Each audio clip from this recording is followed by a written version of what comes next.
Hello, welcome to Traces. I'm your host, Emily Oman. I'm here today with my lovely sister, Natalie Oman. Natalie, Hello. welcome to Traces. Thank you for having me.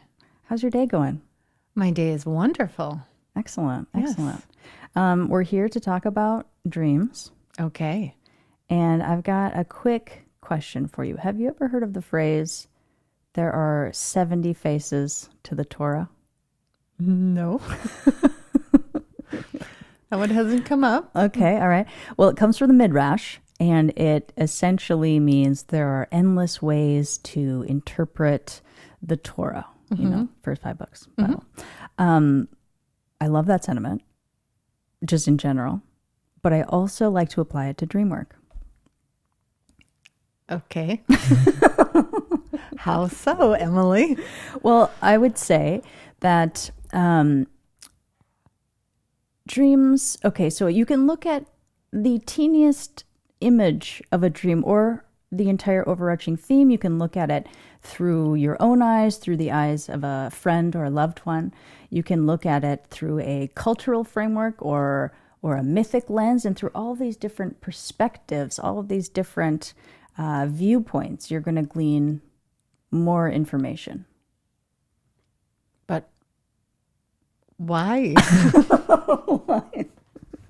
Excellent question. I would posit, Natalie, that Dreamwork is the single most effective self-improvement tool that anyone has access to, like totally free. No. Yeah, absolutely. No. That's what. From your dreams? Yes. Some of the questions that are answered in dreams. If you're feeling lost about your direction or your career, they can be answered in your dreams. And I'm not saying like when you're going to bed, dream. I want to know where I'm going with my life. I'm asserting that they tell you anyway. They're sort of guiding you. There's this woman named Marion Woodman, Jungian analyst and author and speaker and stuff. She's no longer with us, but I really like her work. And she says, no. As rest and sleep bring the body back into balance, so the dream brings the psyche back into balance each night. Oh. Yeah. So there's that. So it sort of recalibrates your psyche. There's something called the law of compensation that Jungians talk about. So like if you're really arrogant during the day, maybe you'll be brought low in a part of a dream somewhere that you're having that night. But she also says the destiny of the soul is directed in dreams. Huh. The destiny of the soul, Natalie. Oh. It's not whatever. One more quote and then we'll continue. She says, I like to think of myself as a midwife trying to help the soul to be born. And she says that for her work, like as an analyst. Okay. Isn't that incredible? So the soul is born through dreams. Yeah, or it's trying to talk to you through dreams. Like, let's say it's just this sweet little, you watch, what is that movie, Soul? Yeah. That Disney movie. So they're just cute little orbs just floating around. So let's say that that's your soul, and the only way it can talk to you or your ego, your personality self, is through dreams. It can't even speak English, so it has to use this weird symbolic language. And it's just so lonely because nobody's paying attention to their dreams each night. Yeah, no, most people don't. They just think of them as dreams. Your subconscious just, Right. just sort of digesting what's going on in your life and your day. But you're saying it could actually talk to you. Right. And I'm saying that it's both. It's both and. But times like 70, times a million. Yeah. I think it's doing all of these crazy things all at once. Okay, so let's think. I was going to tell you some of the questions. Like, have you ever struggled with a decision, felt lost in your career, wished to know why you were born or how you could grow, how you could be better, wondering why everyone around you seems to be acting a certain way. Things like this, I think, can be revealed in dreams. Okay, so let's go into working with a dream. Okay, so we've got a dream. And now what do we do with it? How do we interpret it? We're going to go with, there's so many different ways. So today we're going to focus on dream texts, and we're going to do, we're going to go through musing for metaphors via homonyms and shuffling. And then we're going to talk about associations. That's just today. Tomorrow we'll talk about space and art, and then we'll get into group dream work and cultural and mythological lenses. So for today, we're just going to use the text. Cool. Cool. We're going to use the text, and we're going to do metaphors and associations. So I'm going to give you an example of a dream. Okay. This is a dream I had at February 3rd, 2024. That's this year. Mm-hmm. And I'm just going to give you the first sentence of the dream. Okay? And this is what you wrote down. This is what I wrote down. I am lying comfortably in shallow, icy water with a large polar bear. That's great. Okay. I've never had a dream like that. Really? That I remember. Huh. Okay, so does anything come up for you right away just as a how literal... are you lying comfortably in ice cold water? That's an interesting question.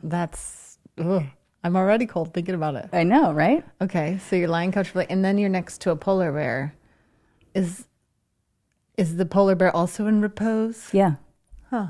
Just chilling. Kicking back. Shallow, icy water. Okay, so let's look for homonyms, because for some reason, dreams love double meanings in dreams. Okay.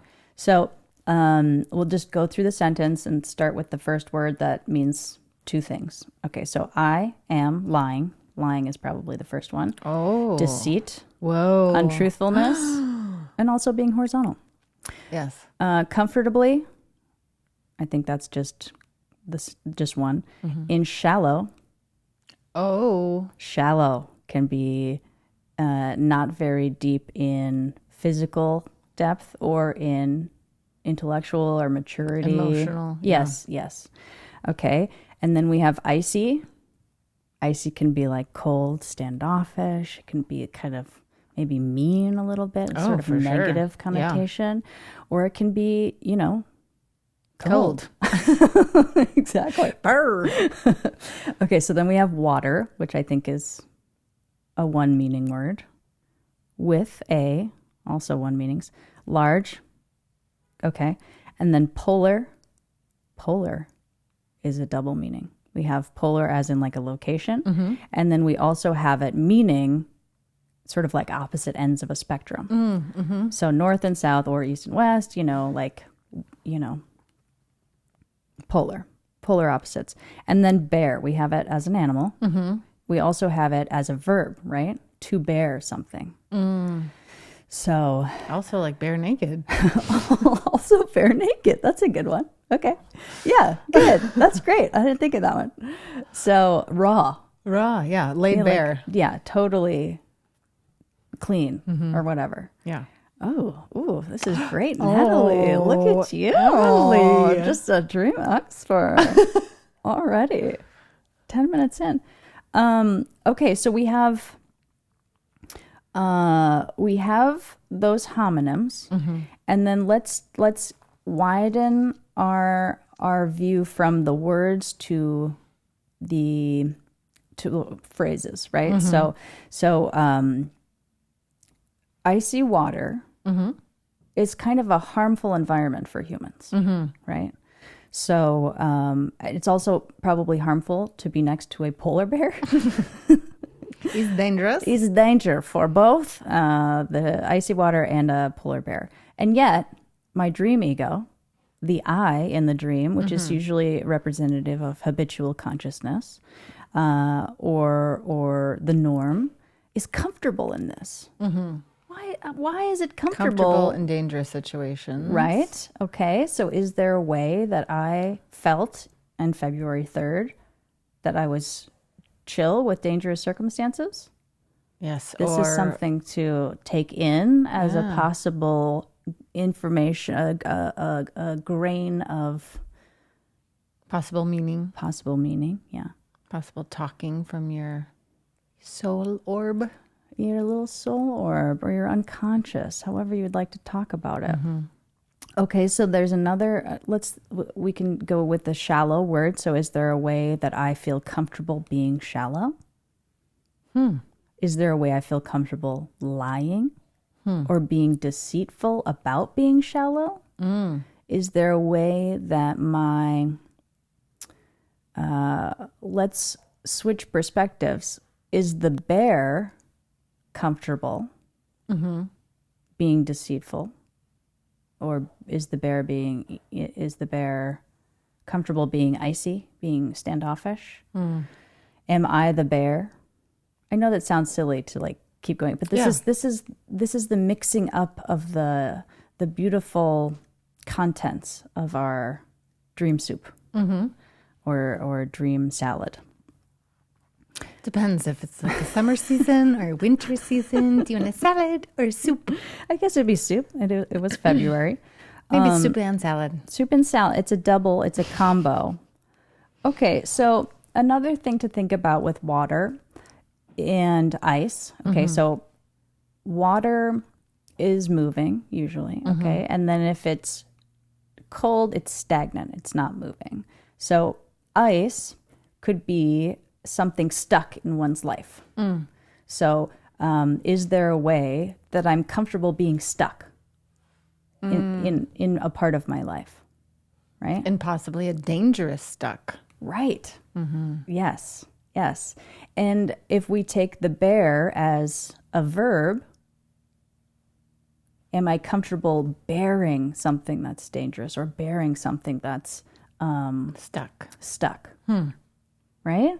Is it just, are you feeling as intrigued as I am?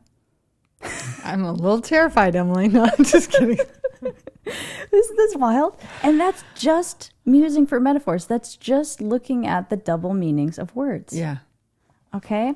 So let's continue with shuffling. So this is another way. This is more of a Robert Bosnak, also a Jungian, wrote that book, A Little Course in Dreams, which I showed you. Yeah.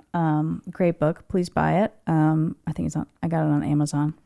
On the front it says, "This isn't little, it's big." Yeah. It's great.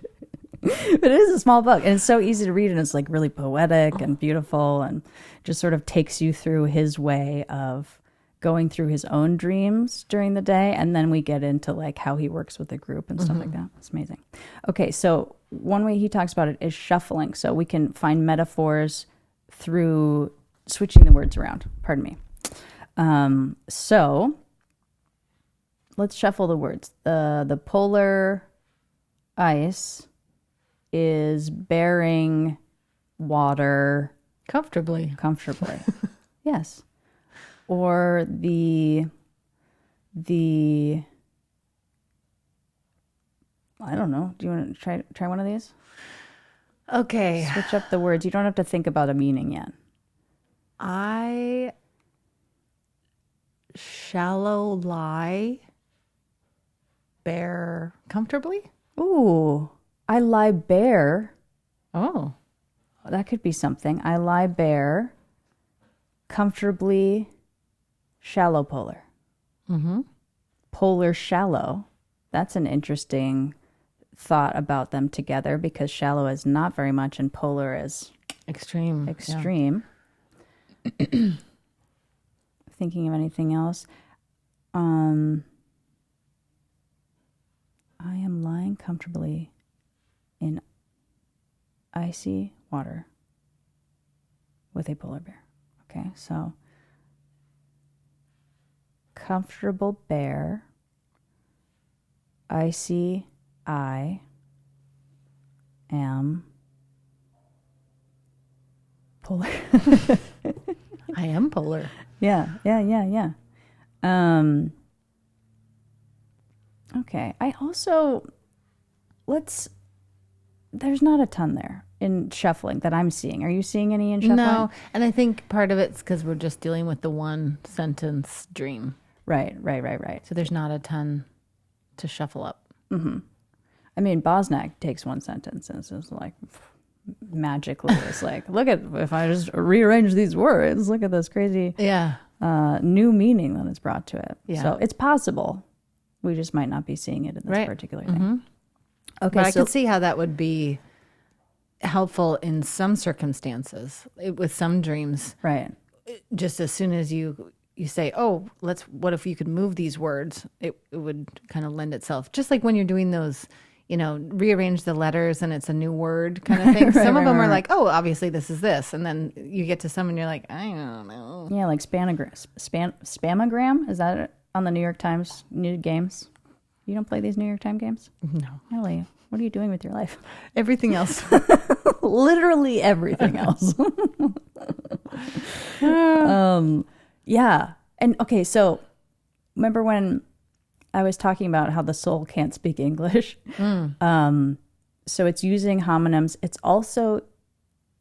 It's another dimension of communication. So the words, like if we're shuffling, it's like, I don't know if I'm not making any sense, am I? Let's get to yet. We'll go to associations. Okay, so now let's start with my own associations. In February, I was doing cold plunges regularly. Yeah. So that's this would immediately be what my mind jumped to when you said that. right. So and this is why it's important not to just do one perspective, I think, because that would be my immediate thing. Oh, I'm doing cold plunges. I'm getting more comfortable getting into icy water. The tub is pretty shallow.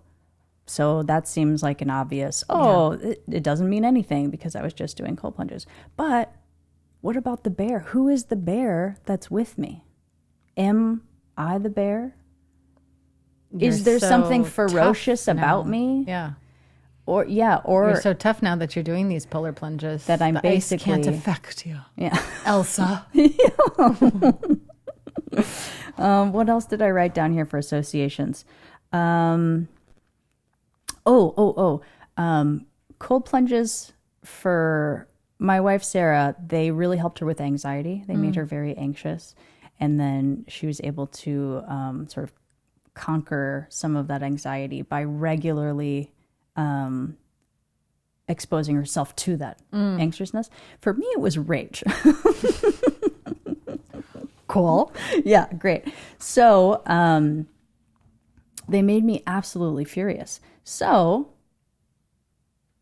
is there something here with cold plunges bringing the bear out of me? This ferocious, rageful, scary thing? And am I being more comfortable with the ferocious aspect of myself? There's a possibility in here. So, or you're comfortable exposing it in the icy water. Ooh, Natalie. See, and this is why group dream work is so helpful. Because you're welcome. just being here and having your own thoughts and feelings about a situation brings more life. And again, I would say it's all of the above. It is that I'm getting more comfortable being in cold water. It is that I'm welcoming the bear side of myself. And it also is, what was the thing you just said? That I was like, ooh. Well, just that you're comfortable with doing that in the cold water. The cold water is allowing you to have that space for the bear. Yes, the space for the bear to coexist with. So I think that's all for this chunk because I don't want to get too far into... Digest this first. Yeah. And then we'll go on to the second course. Yeah, exactly. So please enjoy shuffling, musing for metaphors with the dream text that you're working on. If you are feeling like you're not remembering your dreams, go back and listen to the D period, R period, E period, A period, M period episode, how to remember and record. So you get some tips on how to do that. If you practice them, eventually you'll start remembering and you can start working with your dreams this way to find some answers to some questions, to hear from your sweet little soul who just wants to say hi or the meaning of the universe. Or ask yourself some questions about what what you want to know about yourself and your soul. Right. Ask those questions before you go to bed. We know from the dream science episode that works. Might not work the first night, but keep doing it. Starts working. It all takes practice. Everything is a journey, Natalie. All right. Well, thanks for joining us. This was Traces. Emily Oman, my lovely sister Natalie Oman was here. Have a wonderful day. Go outside. Do something fun. Take care.